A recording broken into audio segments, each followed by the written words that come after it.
মহাদেবের কাঁধে ঝুলছে ওই হাতির বিশাল এবং রক্তরঞ্জিত ছাল।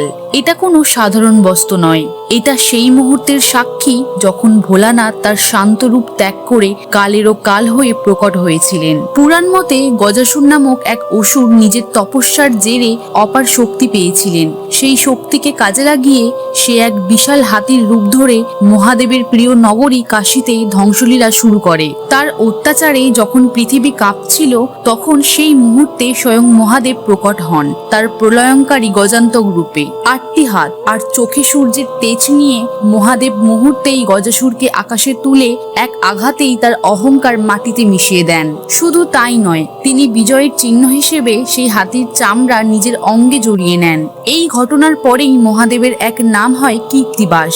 তামিলনাড়ুর বলুর মন্দিরে আজও শিবের এই গজান্তক রূপকে পুজো করা হয়। সবাই কমেন্টে লিখুন হর হর মহাদেব।